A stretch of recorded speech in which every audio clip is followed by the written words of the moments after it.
in the best of the rest of the news. As labor unions fight for their lives in Michigan and around the nation, many are looking into alternative ways to inject democracy into the workplace the way that traditional labor unions did after World War II. Unions won so many rights and benefits for workers because they brought working people to the bargaining table with CEOs and executives, crushing the normally totalitarian rule that defines corporate America.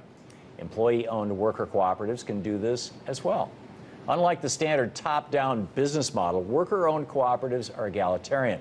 Their business is completely owned by their employees, who make decisions about the future of the business through the democratic process, and all share the wealth created by their businesses.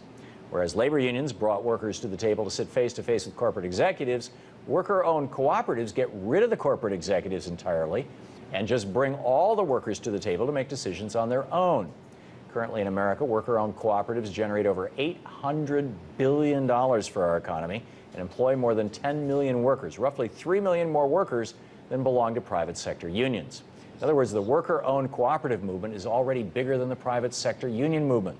Cooperatives are thriving around the rest of the world, too. The UN just named 2012 as the International Year of the Cooperative, recognizing that more than 1 billion people on the planet now belong to some sort of cooperative enterprise.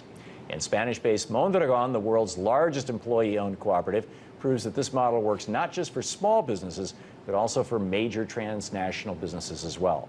Mondragon, which is completely owned and operated by its more than 80,000 workers, is divided into 256 different companies, dealing in everything from old-fashioned manufacturing to finance to retail.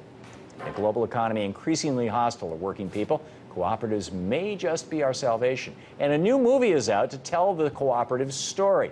It's called Shift Change, and it premiered earlier this year. Take a look.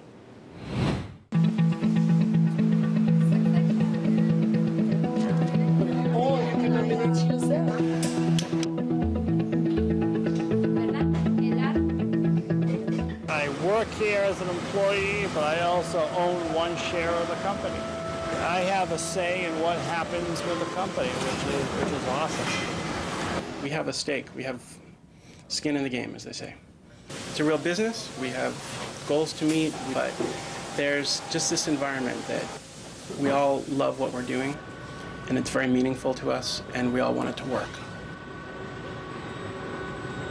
I have worked at large corporations where there's a huge hierarchy.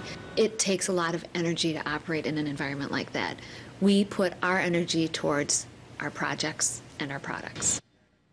Joining me now are the producers of Shift Change, Melissa Young and Mark Dworkin. Thank you to you both, and thanks for joining us tonight. Thanks for having us on.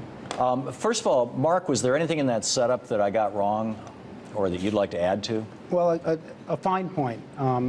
The numbers you gave for worker cooperatives in this country, it's actually for employee-owned businesses in general, and not all of those are managed democratically by the people that work there, which is not to say they're not a good thing, because an employee-owned company is much less likely to move away, to set up operations in China, for example, and lose the jobs here. Employee-owned companies, if the company does better, the people who work there benefit, so there's an incentive to work harder and actually see a result from that. So what's the number for actual worker cooperatives? The actual worker cooperatives are far fewer. And I don't know how many people. We don't know. So hundreds. There are hundreds of these businesses, very successful businesses, and an incredible range of kinds of work. But I don't know what the total number is. I've visited, I think it's called Peninsula Engineering in Madison, and Union Isthmus. Yes. Thank you. Yeah. And Union Cab, and interviewed people from both those organizations. There's some really extraordinary stories out there. Melissa, what are your favorite stories that are told in this movie? Well, of course, it was wonderful to visit Mondragon. To see a place that's been in operation for 50, 60 years and involves so many people. It was a very convincing example that we could organize an economy around more cooperative principles and still have it be very successul and cooperative in the world market. Basically organized the town around that even. Yes. Most of the housing in town. Yeah, but I loved seeing the Isthmus Engineering. I loved the Equal Exchange that imports coffee and chocolate, partly because I've spent a lot of time in Latin America, some of the producing companies countries that they work with.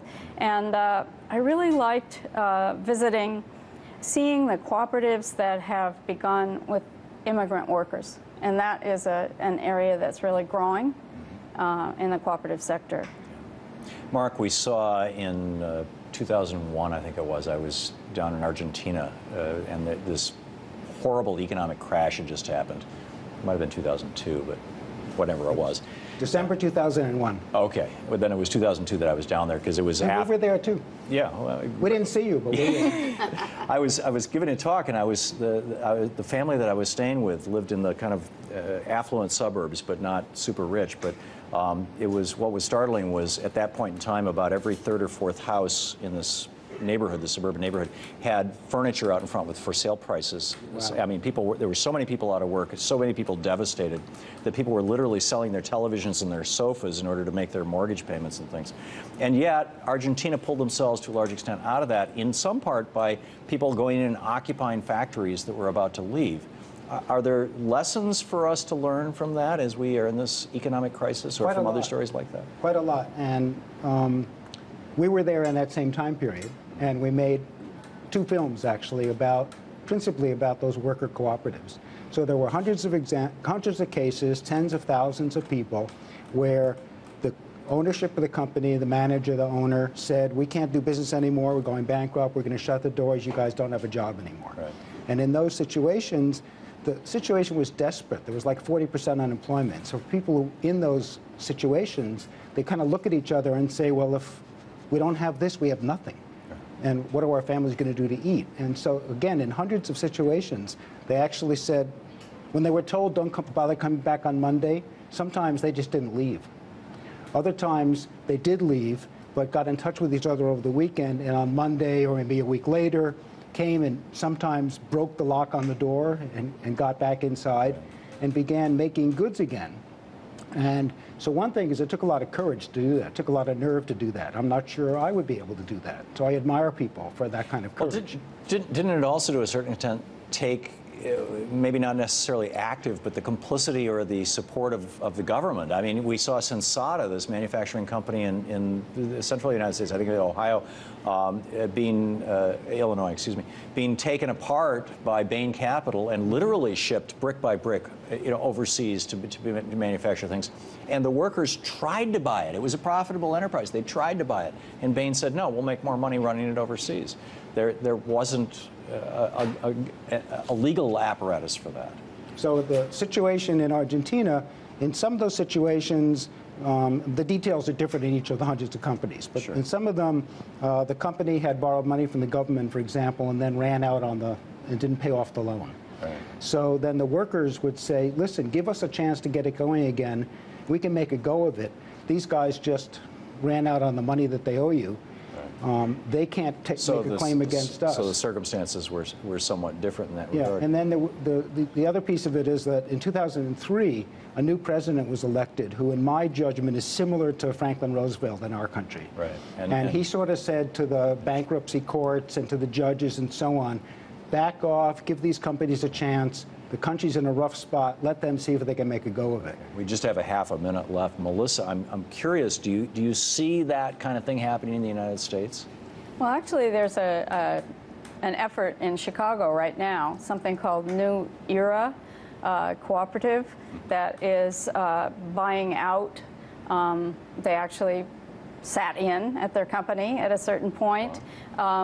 And are forming a worker cooperative around producing windows and doors. So this is a growing movement across the United States. Is. I think so. That is absolutely wonderful. The movie is Shift Change. Be sure to check it out when it comes near you. Melissa, Mark, thank you both for being with us tonight. Thank you. It's much appreciated.